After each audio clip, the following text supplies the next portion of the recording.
Bon, alors nous ne reviendrons pas sur l'aide aux communes, nos communes d'abord, l'ex-FRAT, ni sur le Centre régional d'urgence et de cybersécurité, non abouti à ce jour, on sait juste qu'il sera à Toulon.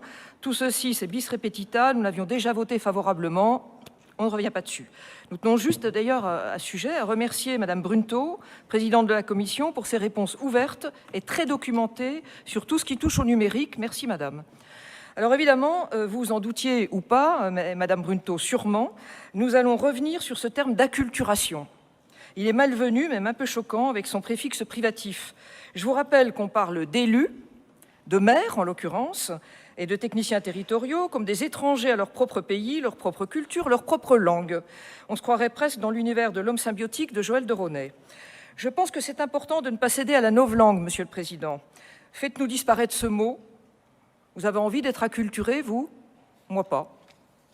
Changeons pour une formulation, je ne sais pas, plus courtoise, un accompagnement à l'assimilation, à l'acquisition des connaissances, par exemple. Par contre, une demi-journée d'apprentissage du numérique, pour certains, je pense que ça va être insuffisant, c'est vraiment trop peu. Plus important, la fragilité des territoires ruraux soumis à la fracture numérique. Beaucoup a été fait pour y remédier, nous en sommes parfaitement conscients et nous souhaitons vraiment que votre annonce « tout le monde sera fibré ou relié, quelle que soit la technique en 2025 » devienne une réalité. C'est capital pour nos territoires ruraux et alpins.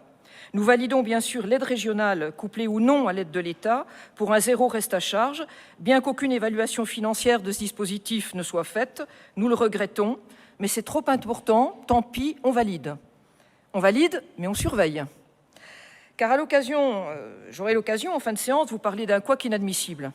J'en parle quand même. Une nouvelle maison de santé implantée dans un quasi-désert médical à Montauroux, dans le Var, près de Fayence, avec 15 praticiens, bientôt 16, un cardiologue va s'y ajouter, non fibrée, avec une 4G squelettique, tellement squelettique que pour avoir une barre ou rien du tout, les praticiens sont obligés de mettre leur téléphone portable sur le bord extérieur des fenêtres pour essayer de tenter un partage de connexion qui échoue lamentablement les 3/4 du temps. Bon, les patients doivent prendre leur voiture pour faire un aller-retour physiquement pour prendre un rendez-vous et on en est revenu au bon vieux temps des feuilles de soins papier. Bonjour la COP d'avance. J'ai confraternellement échangé avec le médecin à l'initiative de cette belle réalisation, parce que c'est une belle réalisation, c'est magnifique ce qu'ils ont fait. Hein. D'ailleurs, la région a mis 200 000 € dans cette aventure. Oui, mais encore faut-il que ça fonctionne. Bon. Et le titre du mail explicatif qu'il m'a envoyé, il est terrible, Monsieur le Président. Vous savez ce que c'est le titre? Au secours. Au secours.